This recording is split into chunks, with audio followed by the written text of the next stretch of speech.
Hello and welcome. इस lecture में हम समझने जा रहे हैं कि ऑपरेटर्स क्या होते हैं। ऑपरेटर्स बहुत इंपॉर्टेंट टॉपिक है और बहुत लोगों को इसमें कंफ्यूजन भी होता है। तो आज आपके सारे कंफ्यूजन क्लियर हो जाएंगे। ऑपरेटर्स हर प्रोग्रामिंग लैंग्वेज में होते हैं। तो बाकी प्रोग्रामिंग लैंग्वेज में भी ऑपरेटर वैसे ही बिहेव करते हैं जैसा कि सी में बिहेव करते हैं और वही काम करते हैं सारा का सारा। तो आप ये वाले ऑपरेटर समझ गए तो आपको अदर प्रोग्रामिंग लैंग्वेज में ऑपरेटर अपने आप समझ में आ जाएंगे। तो चलिए देखते हैं कि ऑपरेटर क्या होता है। ऑपरेटर करता क्या है? ऑपरेटर मैथमेटिकल और लॉजिकल ऑपरेशन परफॉर्म करता है। मैथमेटिकल ऑपरेशन आप सब लोग जानते हैं, addition, subtraction, division, multiplication, modulo, increment, decrement, जितने भी मैथमेटिक्स में ऑपरेशन होते हैं सारे के सारे ऑपरेटर्स परफॉर्म करता है। लॉजिकल ऑपरेशन वो ऑपरेशन होते हैं, सपोज आपको कोई काम करना है और आपके पास तीन कंडीशन है, condition one, condition two, condition three. जब तीनों ट्रू होंगी तब आप वो काम करोगे, या दो कंडीशन ट्रू होगी तब आप वो काम करोगे, या कोई एक कंडीशन ट्रू होगी तब आप वो काम करोगे। तो इस किस्म का अगर आपको लॉजिक बनाना है तो लॉजिकल ऑपरेटर्स काम में आते हैं। देखिए, सबसे पहले मैंने पिछले लेक्चर में भी डिस्कस किया था ऑपरेटर होता क्या है। ऑपरेटर को ऑपरेंड की जरूरत होती है,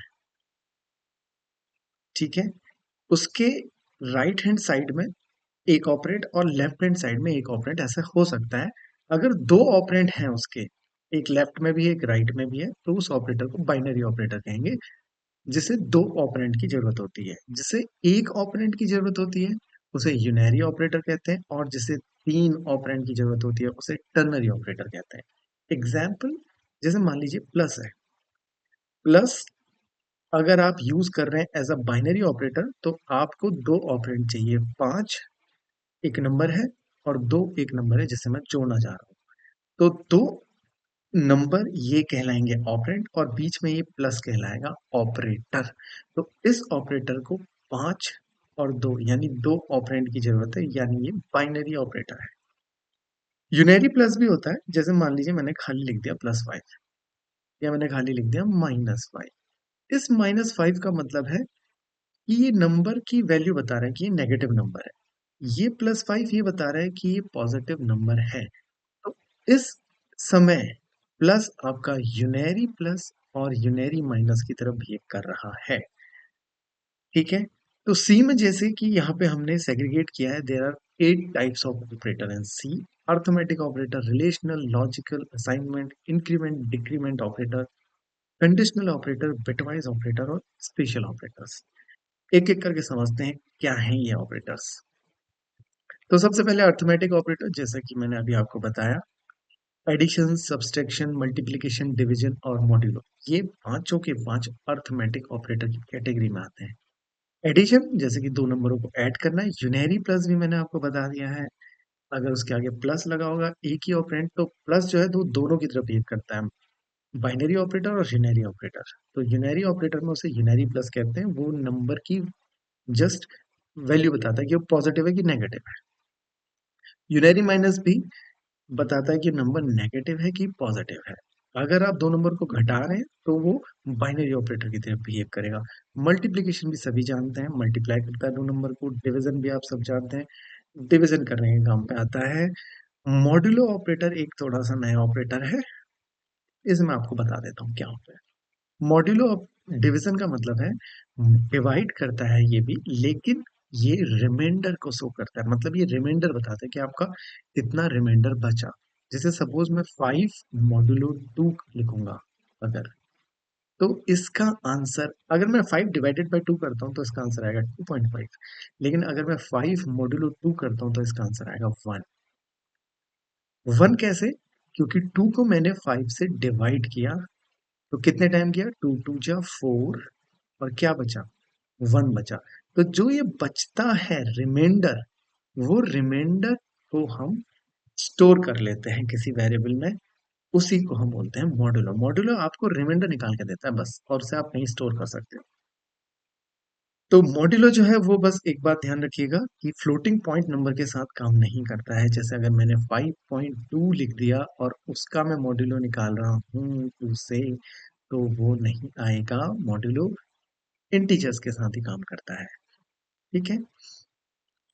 हम इसे प्रोग्रामिंग में भी देखेंगे। इसके बाद हम प्रोग्रामिंग करेंगे, वहां पे सारे ऑपरेटर आप धीरे धीरे इस कोर्स में रहेंगे तो आपको ए टू जेड आ जाएगा, सी में आपको कोई दिक्कत नहीं होगी कहीं पे भी।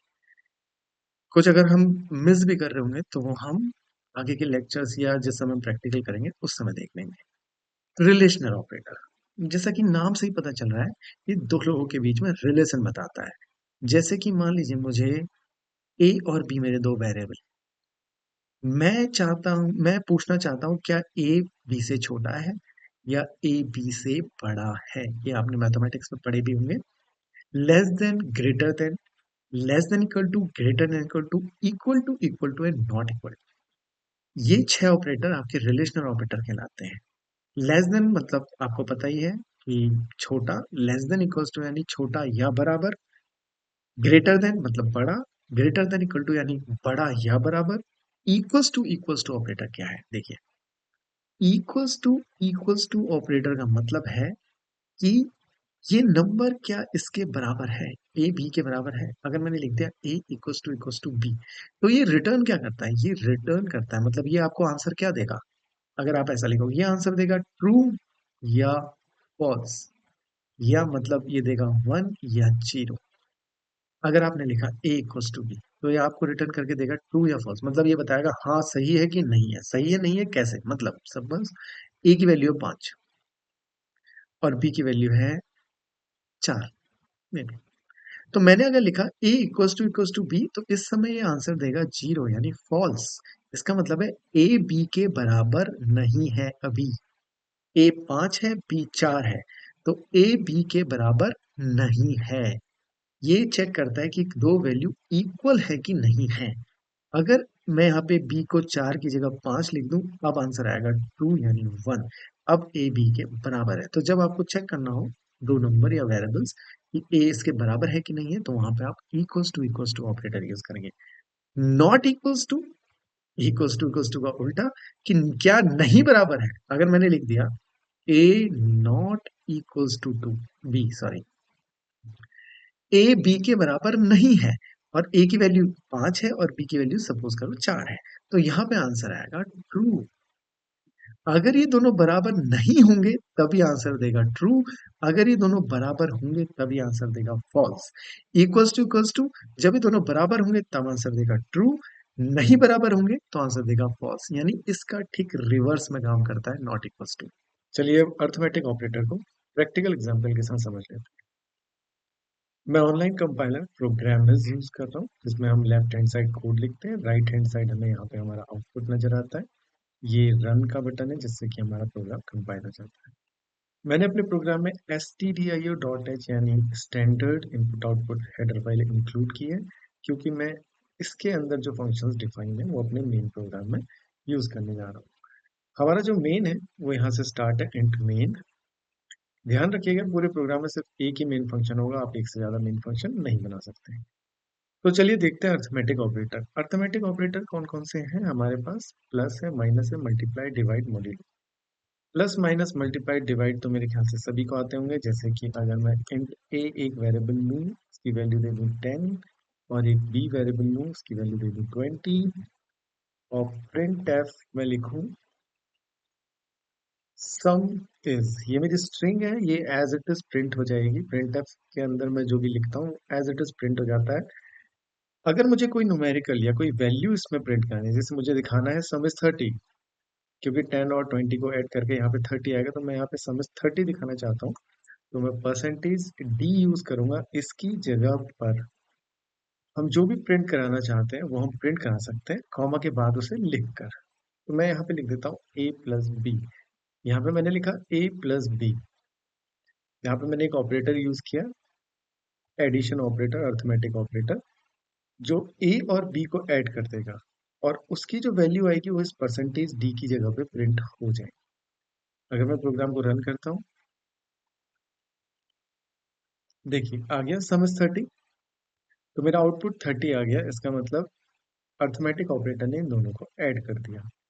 इसकी जगह मैं अगर माइनस यूज कर लूँ और फिर रन करूँ, तो देखिए -10 मेरा आंसर आ गया, क्योंकि 10 में से 20 निकालते हैं तो -10। इसी की जगह मैं डिवाइड यूज कर लूँ, रन करूँ, तो देखिए जीरो आया है, 10/20 जीरो आया है। क्यों? क्योंकि मैंने ये इंटीजर यूज किया है, और 10/20 की वैल्यू होती है 0.5 मेरे ख्याल से। 0.5 होगी, 0.5 को जीरो की तरह कंसीडर करेगा क्योंकि वो इंटीजर है। अगर मुझे इसे 0.5 देखना होगा तो मुझे यहाँ पे इंट की जगह फ्लोट लिखना पड़ेगा। अब मेरा आंसर 0.5 आएगा। देखिए -1 2 3 इसलिए आया क्योंकि मैंने अभी परसेंटेज डी लगाया है, इसको भी चेंज करके परसेंटेज एफ करना पड़ेगा क्योंकि वो फ्लोटिंग वैल्यू है। तो फ्लोटिंग वैल्यू के लिए परसेंटेज एफ। अब मेरा आंसर आ गया, देखिए 0.50 जिसकी वैल्यू 0.5 है। इसी तरीके से मैं यहाँ पे मल्टीप्लाई भी लिख सकता हूँ। मल्टीप्लाई लिखूंगा तो 10 और 20 200 आंसर आना चाहिए। देखिए 200 आ गया। ये तो हो गए एडिशन, सब्सट्रैक्शन, मल्टीप्लिकेशन, डिवीजन। अब मॉड्यूलो की बारी है। मॉड्यूलो को थोड़ा समझ लेते हैं। मॉड्यूलो मैंने आपको जैसा कि बताया है कि वो रिमाइंडर देगा। तो यहाँ पे मैं फ्लोट की जगह इंट कर देता हूँ क्योंकि मॉड्यूलो फ्लोट के साथ काम नहीं करता है। मॉड्यूलो हमेशा इंटीजर के साथ ही काम करता है, ये मैं ऑलरेडी डिस्कस कर चुके हैं। अब बी को अगर मैं ए से डिवाइड करूँ, देखिए बी मॉड्यूलो ए करता हूँ मैं। बी मॉड्यूलो का साइन ये है, और ए मतलब 20/10 मैंने किया तो रिमाइंडर कितना बचता है? जीरो बचता है ऑफकोर्स। तो अगर मैं इसे रन करूंगा तो मेरा रिमाइंडर देखिए कितना है, जीरो आया। मैं इसकी वैल्यू को थोड़ा चेंज कर देता हूँ। मैं इसकी वैल्यू को बी की वैल्यू को कर देता हूँ 55। अब 55/10 मतलब अगर 55 को आप 10 से डिवाइड करेंगे तो 5 टाइम डिवाइड होगा, और रिमाइंडर कितना बचेगा? 5। ये देखिए 5 रिमाइंडर बचा है। तो इसका मतलब है मॉड्यूलो हमारा रिमाइंडर दिखाता है। इसे 56 कर दूं मैं अगर इसे, तो मेरे ख्याल से 6 बचना चाहिए आपकी बार। देखिए 6 बचा है। तो मॉड्यूलो जो होता है वो रिमाइंडर निकाल के देता है आपको। आप उस रिमाइंडर को कहीं स्टोर करा सकते हैं, फिर यूज कर सकते हैं। बहुत बार हमें प्रोग्राम में रिमाइंडर की जरूरत भी पड़ती है, तो जब वो जरूरत पड़ेगी तो हम रिमाइंडर निकाल लेंगे मॉड्यूलो यूज करके। अब एक बार FLOAT फ्लोट निकालते हैं और उसे परसेंटेज एफ करते हैं, और फिर मॉड्यूलो निकालने की कोशिश करते हैं, देखते हैं क्या आता है। कंपाइल होने में बहुत देर लगा रहा है आज, पता नहीं क्यों। तो बहुत ही टाइम लगा रहा है कंपाइल होने में। देखिए एरर आ गया है, invalid operands to binary modulo लिखा हुआ है। इनवैलिड ऑपरेंड्स, आपने वैलिड ऑपरेंड्स दे ही नहीं रखे हैं। आपको वैलिड ऑपरेंड्स इंटीजर देने हैं, तभी मॉड्यूलो काम करेगा। तो मेरे ख्याल से आपको अरिथमेटिक ऑपरेटर समझ में आ गए होंगे। आइए रिलेशनल ऑपरेटर को एग्जांपल के साथ समझते हैं। जैसा कि हमें पता है, रिलेशनल ऑपरेटर दो क्वांटिटीज के बीच में रिलेशन बताने का काम करता है। Less than, greater than, less than equals to, greater than equals to, equals to and not equals to. इतने हमारे पास रिलेशनल ऑपरेटर है। अब हम देखते हैं कि ये किस तरीके से आउटपुट देता है, हमें क्या आउटपुट देता है। चलिए यहाँ पे अपना कोड लिखते हैं। मैंने दो वेरिएबल लिए, int a equals to 5, b equals to 6। अब मैं आउटपुट प्रिंट कराने के लिए प्रिंट एफ यूज कर रहा हूँ। प्रिंट एफ के अंदर मैं लिख रहा हूँ आउटपुट इज %d, यानी मेरा जो भी आउटपुट आएगा वो एक इंटीजर होगा। कॉमा के बाद मैं लिखता हूँ a less than b। a less than b मैंने यहाँ पे लिखा है, इसका मतलब है यहाँ पे मेरा ऑपरेटर लेस देन ऑपरेटर लगा है। ये क्वांटिटी a और क्वांटिटी b, मतलब a और b के बीच में कंपैरिजन करेगा। a की वैल्यू 5 है, b की वैल्यू 6 है, तो a b से छोटा है, तो आउटपुट आना चाहिए ट्रू, यानी 1। तो रिलेशनल ऑपरेटर भी आपको बाइनरी में ही आउटपुट देंगे, या तो 1 देंगे ट्रू के केस में, 0 देंगे फॉल्स के केस में। तो इस प्रोग्राम को एक बार रन करके देखते हैं। देखिए आउटपुट 1 आया है मेरा। तो इसका मतलब है मेरा रिलेशनल ऑपरेटर मुझे 0 या 1 में आंसर देता है, मतलब ट्रू और फॉल्स में आंसर देता है। इसी की जगह मैं ग्रेटर देन लगा दूं, तो ए बी से ग्रेटर है नहीं, कंडीशन फॉल्स हो जाती है। फॉल्स होगी तो मेरा आउटपुट आना चाहिए 0। कंपाइलर बहुत टाइम लगा रहा है। Output is 0। देखें अब इसी की जगह less than equals to, greater than equals to, अभी ग्रेटर देन इक्वल्स टू में भी आउटपुट फॉल्स आएगा क्योंकि वो ना तो बड़ा है उससे और ना ही उसके बराबर है, तो आउटपुट जीरो ही आएगा। अब less than equals to, greater than equals to तो हो गया। ये देखते हैं इक्वल्स टू ऑपरेटर क्या करता है। इक्वल्स टू ऑपरेटर आपको पता है कि चेक करता है कि ए और बी क्या बराबर हैं। अगर दोनों बराबर होंगे तभी आउटपुट वन देगा, अदरवाइज ये आउटपुट आपको जीरो देगा। तो रन करते हैं। ए और बी अभी बिल्कुल बराबर नहीं है, एक 5 है और 6, एक 6 है, तो आउटपुट आ गया जीरो। अगर मैं बी की वैल्यू 5 कर दूं, अब ए और बी बराबर हो गए। ए और बी बराबर हो गए तो आउटपुट आना चाहिए वन, आउटपुट आ गया वन। ठीक है। नॉट इक्वल्स टू अगर मैं लगाता हूँ यहाँ पे